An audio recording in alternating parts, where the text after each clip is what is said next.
everybody and welcome to In My Mug episode 309 on the 13th of October 2014. I'm not alone, I've got people with me.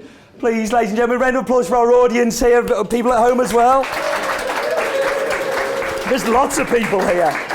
I'm here at RKH. RKH are the guys that have built our wonderful, wonderful website and help us do all of our processing for the subscription. So anybody who's gone through and filled in the form on the website will know that these guys have been behind it.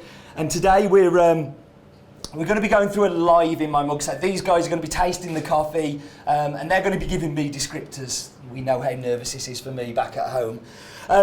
So we should go into this week's news.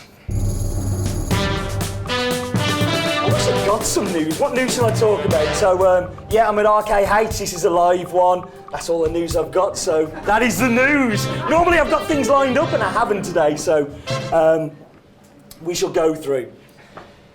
So what we always do at this point, because there's lots of people here, I'm talking to the camera here actually, lots of people here that have never seen In My Mug, can you believe it? Nobody's seen it. So we do a thing called Focus On, and Focus On is where we focus on something in particular for this week's coffee. So, Focus On.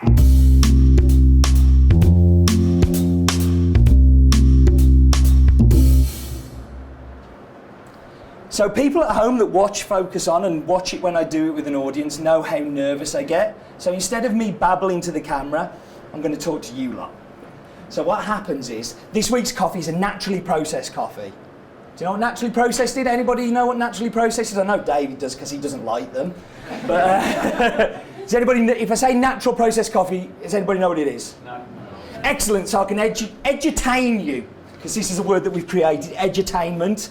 And I'm going to show a little video now that shows what natural processing is, and the coffee that you're going to taste is from this processing method. So, cut into the video. Hello, and welcome to the second in the coffee processing videos we have done.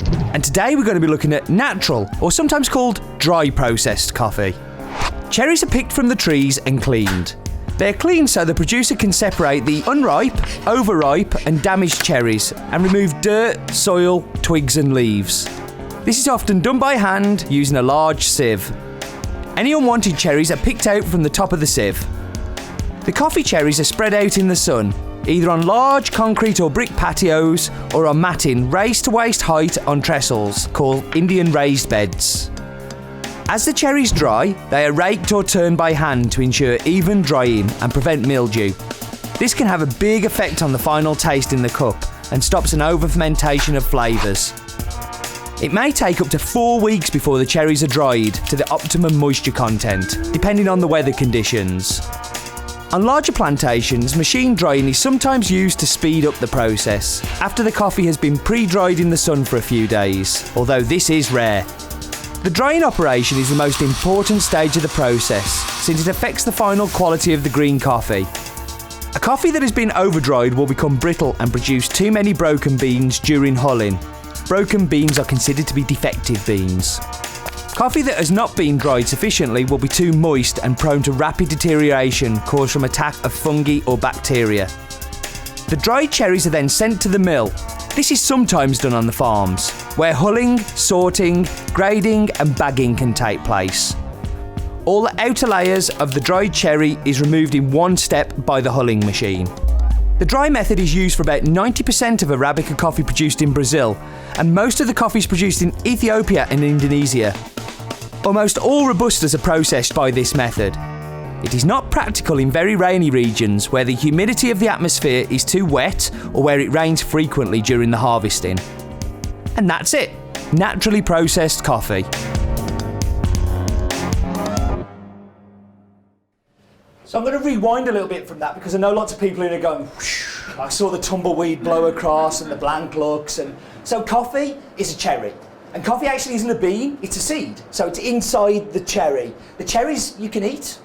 When I'm walking around the farms, I quite often be stuffing them in my mouth and eating them. They're actually full of caffeine, so a lot more caffeine is in the outer skin than it is inside the seed itself and then within the coffee bean. That cherry has to be removed, and it sticks to the bean.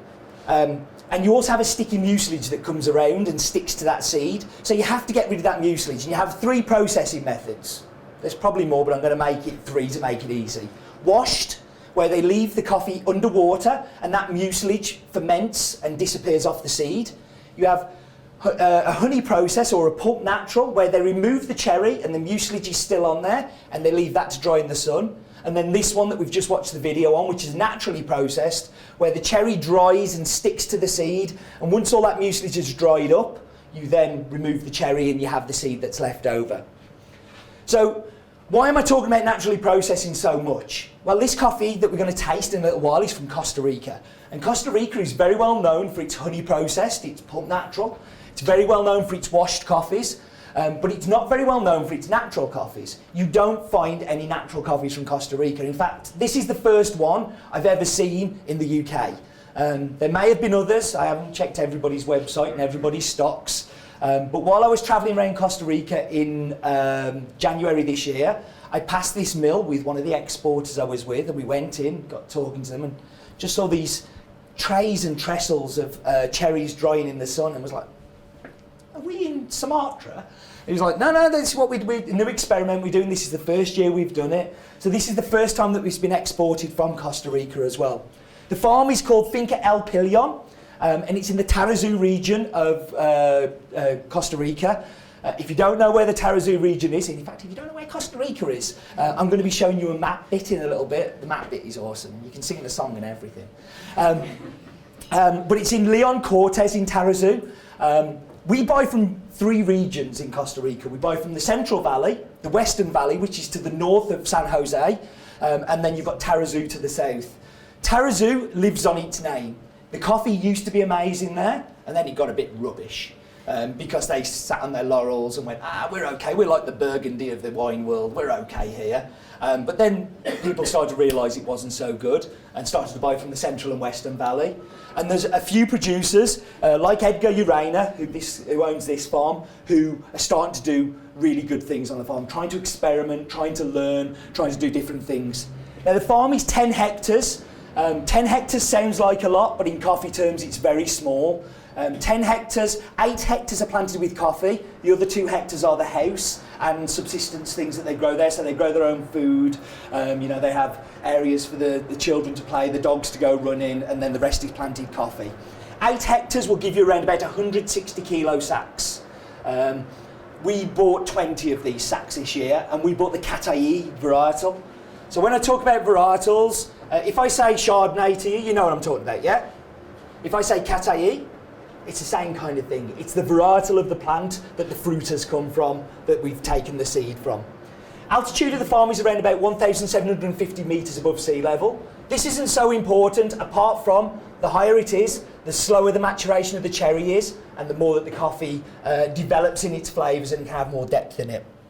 And as I've already said, it's naturally processed. So to stop me talking and let the map bit do the talking, which is me talking again, I've got to go to the map bit. So.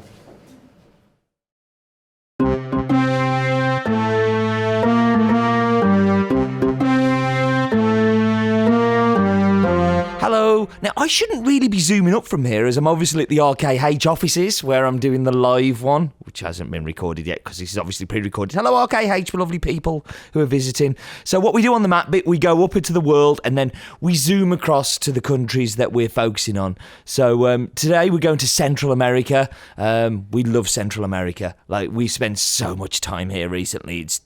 It's good in lots of ways, but we've really been focusing on this one area. And we've also spent quite a bit of time in Costa Rica. At Costa Rica, we buy from 2 main regions. We buy from the Central Western Valleys to the north, and we buy from the Tarrazú to the south. But here's the fact. Costa Rica is known for its washi ice cream flavour, washi, ghost cheese, sour cream, and many, many more. I've never seen that. But that is a fact that I found it on the internet, and it must be true because it's on the internet. So, talked about the Western Valley and Tarrazú. This is the Tarrazú region, and here we can see this is the drying mill. So this is where the cherries are dried on the patios and dried out on the tables. Not patios, they're tables, raised tables. El Pilon. Let's go down. So that area there that is clear, that is now covered with these tables. This mill is only 2-3 years old. It's very, very new, and this is the first real harvest that we've seen from it, and they've seen from it. And as I've kind of banged on about, it's the first time I've seen natural processing in Costa Rica. It's really good to see. Now, I want you to look up the mountain there. Now, you see that mountain range and you see all those coffee trees? We're going to be going there soon. Just keep that in mind. So there we have the lowest point is the ocean and the highest point is Cerro Chiparo. Here we have the topography chart. So you can see why we buy from the north and the south. There is that spine of a mountain running through, which just means that that's where the quality coffee is going to be because of the altitude. And that was the map bit. So that was the map bit. That wasn't the weirdest part I do. The weirdest part is what I do next. Yeah, I've never done this in front of people. I normally kind of sit in a little room on my own and do it. If you thought that 309 was weird, it's getting weirder. So we should go to Roland's Daft Facts.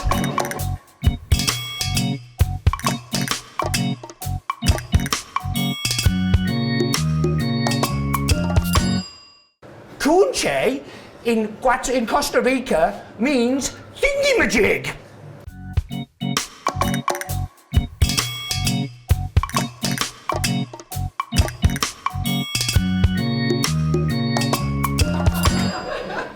He does come up with some quite good facts as well, but he does come up with some daft ones every now and again. Right, so what we're going to do now is going to whap these cameras on pause, because we always whap the cameras on pause. We're going to get the coffee out, and I want you to all get a cup, I want you to try it, and we're all going to try it together, and this is your chance to just chuck descriptors at me. So I want you to taste it, I want you to think about what you're tasting. Nothing is too stupid, nothing is too silly, everything goes. So we're going to be getting the coffee out, and we'll be back with you in just a minute. Que empezamos este año. We started this year. Tenemos un proyectico que mi socio Efraín Méndez It's a project that my partner Efraín Méndez, nos dijo que nos pusiéramos café natural, que era muy lindo el proceso. he said to me that let's start a natural processed coffee, that it was a nice process. En realidad lo estamos disfrutando porque sí es bonito el proyecto. So we are enjoying every day because we like the process. Y con esperanza de salir adelante con lo que vamos a hacer. And with the will and the faith that we're going to succeed in what we're doing. So, how does what unique challenges does it pose for a producer as opposed to doing a honey or a washed? ¿Qué retos tiene para usted, digamos, el secar natural aquí versus si tuviera su beneficio húmedo donde tiene que hacer lavado, honey? Tenemos el proyecto, digamos, lo que me gusta de esto es que es un reto lindo porque es como más maravilloso agarrar el café de la mata y traerlo, procesarlo así en grano. For me, it's a great challenge because it's very nice and marvelous to just bring the cherry from the plant and just put it to dry on the beds. Producirlo, cogerlo en granito y traerlo aquí es como más bonito. To produce and just the cherry and pick the cherry, going up other steps, bouncing on the other steps, you know, and just here it's much nicer for me.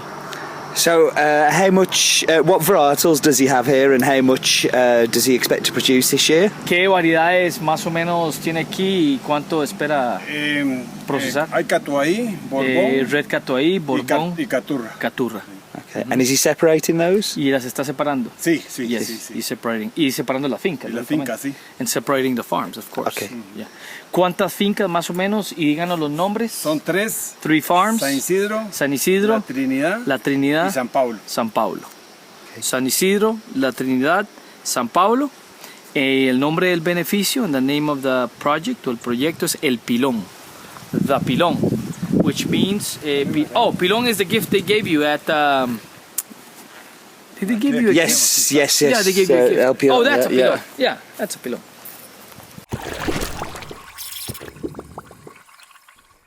So the thing is with naturally processed coffees is they always have lots of body. They're very big, they're almost chewy, they have a much bigger mouthfeel than the washed coffees.